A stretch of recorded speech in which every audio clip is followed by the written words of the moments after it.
Kailan pa po ba natin ibibigay ang sakate sa kabayo? Kung kailan namatay na yung kabayo. Sa politika po, wala pong timing. Sa pagbibigay ng ayuda, sa pagbibigay sa mga taong kinakailangan ng tulong, lalong-lalo na yung mga nasa laylayan ng lupunan, hindi po kino-question ang timing dito. Sa pinakamaagang kakayanin ng gobyerno na maibigay ang tulong, ibibigay po yan. Walang politika rito. Malamang sinasabi lamang ito para muling bigyan ng negatibong epekto ang isinasagawa ng Pangulo para matupad ang 20 pesos kada kilo na bigas.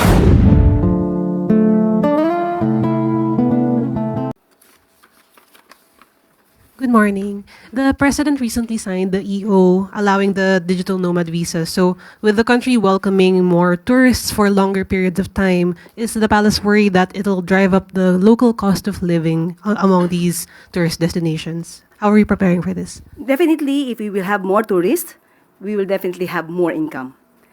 And it will definitely also benefit the country and also the Filipino people.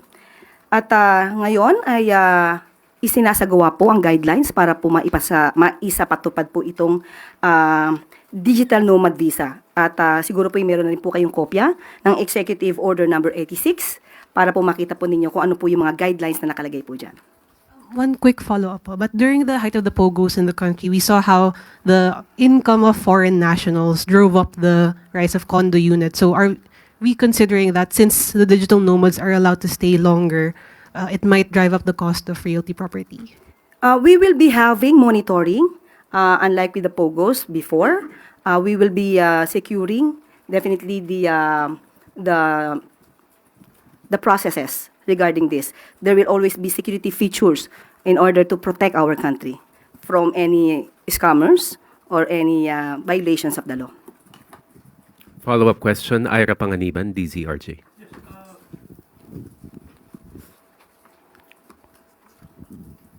With the entry of the digital nomads, Undersecretary, have we considered upgrading or fixing up our entry ports, our airports, our seaports, and all other facilities that allows all of these foreigners to come in?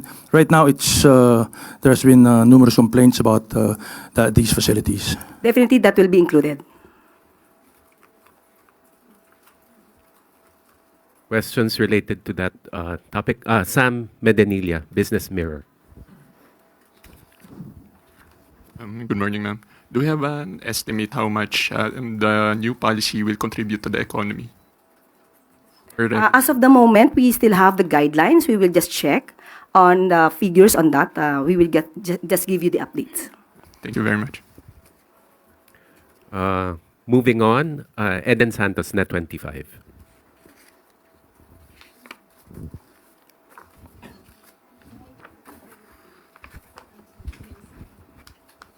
Yusek, good morning po. Kailan po kaya mailalabas ng Marcos administration yung 20 pesos na halaga ng piso ng 20 pesos na halaga ng bigas kada kilo po? Tapos na po ba yung guidelines ukol dito? Kasi po after nung announcement, maraming lumabas sa social media. Ano po yung sinasabi na yung bigas ay luma, may amoy. Meron naman pong iba sa ibang lugar mismo, hindi naman sa Visayas kung saan dapat una yung implementation nito. Sabi niyo po na manggagaling din sa mga lokal na magsasaka, yun pong ibebentang 20 pesos na bigas. May we know po sino-sino yung mga magsasaka or kooperatiba na magiging source po o pagkukunan nitong bigas na ito. Unahin po natin ang mga katanungan ni Ms. Eden. Una po, pinapasinungalingan na po namin yung sinasabi sa mga balita na ito'y may amoy. Unang-una, hindi pa po nag-roll out, kaya po ito ay masasabi natin isang disinformation. Pangalawa po, sinabi po ni Secretary Laurel na ang una pong ilo-launch po ito sa Cebu, May 1. So kung saan po ito ibebenta, ito po ay ayon na rin po sa guidelines ng local government units. Siguro po mas maganda po itanong natin kung sino po yung mga involved na local government units para malaman natin kung ano yung mga guidelines po nila. At sa May 2 naman po ay sisimulan din po ito sa Visayas Avenue sa Bureau of Animal and Industry. Sa May 2 po, ito naman po ay sa Kadiwa. Ano po yung mga, sino-sino po yung mga magsasaka or kooperatiba na pag mumulan po nitong source ng 20 pesos na bigas? Kasi sabi niyo po, local farmers po ang panggagalingan nito. Ibig sabihin, hindi po imported rice yung ibebenta natin na 20 pesos na bigas. Sa ngayon po, ang sinasabi po natin ay manggagaling ito sa local farmers. Yan po ang maliwanag. Kung meron po mga kooperatibang mai-involve po dito, tignan po natin ang susunod na guidelines at hingin po natin ang mga listahan. Kahit kalo-launch pa lamang po nito at sisimulan pa lamang po sa May 1. So wala pong mga specific na mga kooperatiba or mga magsasaka na pangmumulan po nitong bigas na ito, itong 20 pesos, para po naman na malaman natin na yung bigas ay galing po talaga sa ating mga magsasaka, hindi lamang yung mamamayan natin ang makikinabang sa murang bigas, kundi maging yung mga magsasaka po. Parang two birds in one stone po yung hit ng gobyerno natin dito. Katulad po ng sinabi natin, dapat wala po tayong pagdududa. Local farmers po sa panahon po ngayon, as we speak, sa local farmers po ito kukunin. Kung meron pa pong detalye, kukunin muna po natin sa local government units. May 1 pa po ito ilulunsad sa Cebu. Kapag may detalye na po tayo, ibibigay po namin sa inyo. Katrina po. Domingo, ABS-CBN. Good afternoon, ma'am. Ma'am, Vice President Sara Duterte has questioned the timing of the release of this 20 peso per kilo rice. How do you convince the public that this is not a form of politicking, particularly because it is being launched weeks before the midterm elections? Kailan pa po ba natin ibibigay ang sakate sa kabayo? Kung kailan namatay na yung kabayo? Sa politika po, wala pong timing. Sa pagbibigay ng ayuda, sa pagbibigay sa mga taong kinakailangan ng tulong, lalong-lalo na yung mga nasa laylayan ng lupunan, hindi po kino-question ang timing dito. Sa pinakamaagang kakayanin ng gobyerno na maibigay ang tulong, ibibigay po yan. Walang politika rito. Malamang sinasabi lamang ito para muling bigyan ng negatibong epekto ang isinasagawa ng Pangulo para matupad ang 20 pesos kada kilo na bigas. Why wasn't it possible for the government to launch it way earlier, considering that this was a promise made during 2022, around 3 years ago? Obviously, hindi naman po sa isang click ng kamay ay maigagawa ito, ay maisasagawa ito. Lahat po ay kailangan magtulong-tulong. Katulad po nito, may mga Visayas governors na nagbigay ng kanilang pagsang-ayon para makapagbigay din po ng subsidiya kasama po ang national government. Yan po ay inaaral, hindi po ito basta-basta. Isinasagawa, dapat po malinis ang pagkakagawa para po mas magandang maibigay. At kung kakayaning magtuloy-tuloy talaga ang proyektong ito ng Pangulo, ay dapat pong gawin lamang. Ma'am, final question from my end. How sustainable, how confident are you with regard to the sustainability of this project, considering that the government is subsidizing a big portion of the amount and it's not the actual cost of production for farmers? Yan naman po ay sinasabi na masusustain hanggat December. Ito pong taon ng December. At ang pinag-uusapan po ngayon ay sa susunod na taon ay maaaring maisama na po ito sa budget. Heidi Sampang, FEBC.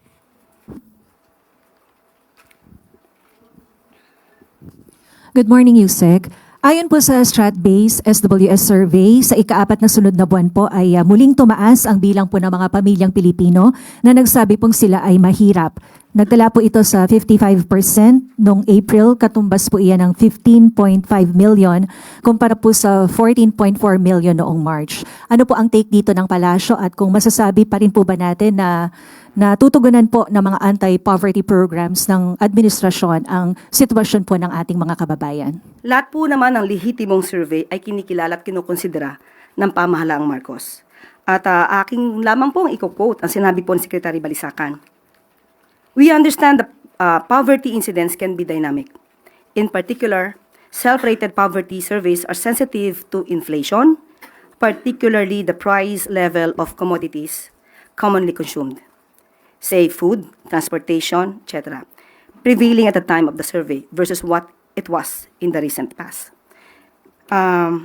Dahil po dito, dahil mahalaga po ang kapakanan ng taong bayan kay Pangulong Marcos, papaluwigin pa po ang mga programa para matugunan po ang mga isyu patungkol po sa kahirapan at kagutuman. Yan po ang talagang ninanais at pinapalawig pa po ang programa para ito po ay matugunan. Kabilang na po nga rito ang 20 pesos kada kilo na bigas. Nandiyan pa rin po ang programang Walang Gutom program ng DSWD. Idagdag pa po natin ang patuloy patungkol dito sa Pantawid Pamilyang Pilipino program at isama na rin po natin ang school-based feeding program. Ilan lamang po ito sa mga programa ng Pangulong Marcos para po maibsan ang anumang kahirapan na nadadanas ng taong bayan. Although sinasabi po natin na ang poverty incidence, according to Secretary Balisacan, ay dynamic po. Tristan Nodalo, Newswatch Plus. Hi, Yusek. Good morning po. Hi, ma'am. Ma'am, update lang po dito sa naganap po na incident, trahedya sa Canada, sa Filipino Festival. Ano po ang marching order ng Pangulo pagdating po sa pagtulong sa mga biktima? And may data po ba ilan yung naging biktimang Pilipino? Sa ngayon po, ang lumalabas po, as of April 27, 2025, Vancouver Police Department stated in the press briefing na 11 po ang nasawi at may mga ilan po na nasugatan.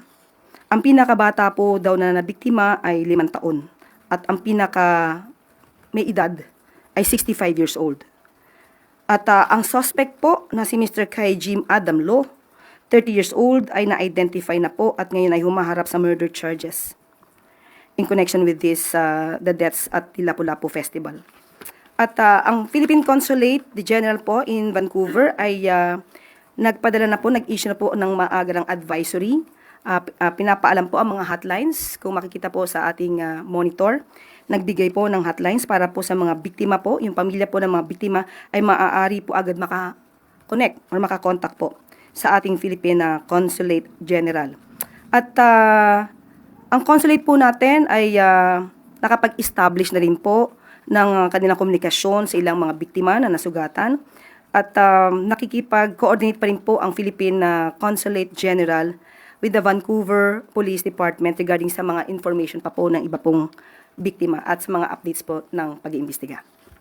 Pero ano po ang talagang bilin ng Pangulo is because sa statement niya kagabi, he's very affected with what happened. Opo, dahil po ito'y kapwa Pilipino, minadali po agad na matulungan, ibigay po ang lahat ng maaaring maitulong, lahat ng koneksyon para sa mga Pilipino po natin na nadamay po dito sa trahedya po sa Vancouver. Okay. Yusek, papasok lang po nitong statement ni Senator Amy Marcos that tomorrow ay magre-release siya ng final result ng kanyang investigation saying that there's a group effort from the administration to arrest former President Rodrigo Duterte. Sinabi po ng senador na may planadong hakbang para pabagsakin ang mga Duterte at hindi raw po alinsunod yung pagka-aresto sa dating Pangulo sa batas ng Pilipinas. Just a quick reaction on this statement po ni Senator Amy. Hindi na po siguro kataka-taka kung ganyan po ang kanyang magiging panuran, kanyang opinyon. Bago pa naman po siguro nag-hearing ay makikita na po natin kung saan ba ang gawi ni Senator Amy Marcos. Chloe Hufana, Business Mirror. Pero karagdagan, of course, ang palasyo dinideny kung ano man ang kanyang opinyon. Chloe Hufana. Good morning, Yusek. Yusek, tomorrow the Trade Secretary and the Special Assistant to the President for Investment and Economic Affairs will be in Washington for their dialogues with the USTR. Ma'am, what will be our bargaining chip to ensure to close a favorable trade deal? I was able to talk to Secretary Go today, just this morning. Tambilin po niya ay hintayin na lang po natin kung ano po yung magiging outcome ng pakikipag-usap at pakikipagnegosasyon. At kapag ka po meron na po tayong report, bibigay po namin sa inyo yung update. Thank you, ma'am. Follow-up question na lang, ma'am.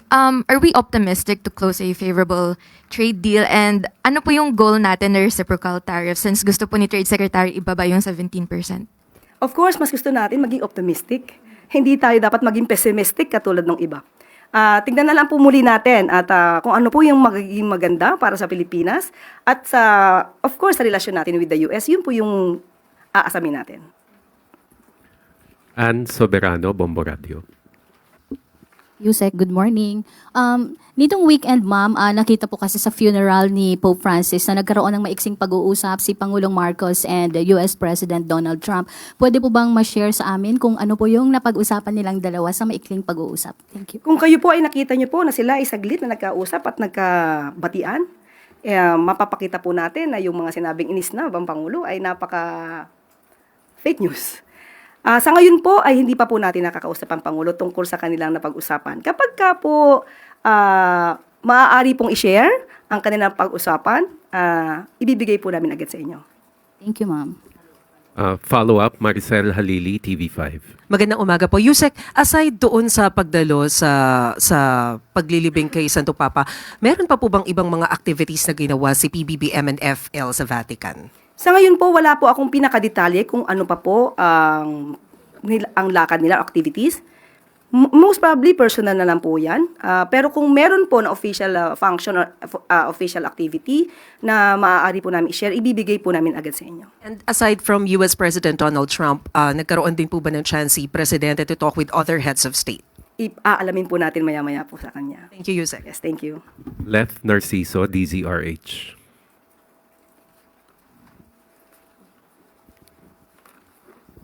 Good morning, Yusek. Ma'am, may plano po ba ang Malacanang na ipatawag si Ambassador Wang Xilian at pagpaliwanagin tungkol dun sa umano'y panghimasok ng China para impluwensyahan ang halalan sa bansa? Sa ngayon po, wala pa po tayong nadidinig na anumang pag-uutos patungkol po dyan. Pero minararapat po talaga na magkaroon po ng malalimang pag-iimbestiga patungkol po dito. Lalo-lalo na po kung ito naman ay may kinalaman na rin sa seguridad ng bansa. At kung ano po ang magiging kahihinatnan ng ating bansa kung may mga ganitong klaseng fake news peddlers na umaaligid sa ating bansa. So wala pa pong direktiba ang presidente sa Department of Foreign Affairs to summon the Chinese ambassador and convey the concern over this report? Sa ngayon po, wala pa po nakakarating sa atin. Thank you po. Tina Maralit, Manila Times. Good afternoon, Yusek. Yusek, over the weekend, China state media reported that the China Coast Guard has seized control of Sandy Cay, one of the disputed reefs near a major Philippine military outpost in the South China Sea. Has this reached the president? If so, ano po ang naging direktiba niya? Opo, nakausap po natin si DG Jonathan Malaya at inalam po natin ang katotohanan dyan. Ayon po sa kanya, ito lamang, kahapon lamang po, ang Interagency Maritime Operation po, nagsagawa po ng pagbisita, ang routine and lawful exercise dito po sa maritime domain natin. At dito po sa Pag-asa K1, K2, and K3 at sa mga surrounding waters. Kompleto po nilang naisagawa ito at pinasisinungalingan po nila na ito po ay na-seize ng China. Ayon po kay DG Jonathan Malaya.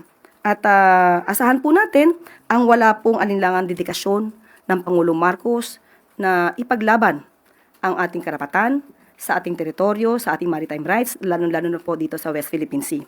At wala pong tuloy-tuloy pa rin po ang pagprotekta sa lahat ng karapatan ng bansa na naaayon sa international law, pero may paniniguro na ito ay para sa peace and stability. Ma'am, just to follow up po, nataon po yung insidenteng ito na may nangyayaring balikatan exercises between the Philippines and the United States, yung militaries po. Can this be construed as a provocation from the Chinese side? Given na ang binibigyan nilang rason ng pagtungtong ng Chinese Coast Guard sa Sandy Cay is to exercise sovereignty and jurisdiction and to carry out an inspection, collect video evidence regarding the supposed illegal activities of the Philippine side. We cannot speak for China. Hindi po ako makakapagsalita ng anuman kung anuman ang adhikain, layunin o plano ng China. Maraming salamat po. I guess that's all the questions we have, Yusek. Thank you. At bago po tayo magtapos, isa pa pong good news. Tumugon agad ang Bureau of Immigration para arestuhin ang 2 Korean national na wanted sa Interpol sa kanilang pagkakasangkot sa multi-million-dollar investment scams. Kinikilala ang dalawa na sina Kim Yung-sam at Wen Jol-yong. Dahil na rin sa direktiba ng ating Pangulo, mabilis na umaksyon, nahuli sa isang operasyon ng mga otoridad sa Parañaque itong mga taong ito noong April 2022. Kasalukuyan nananatili sa BI Custodial Facility sa Camp Bagong Diwa habang inihahanda ang deportation proceedings.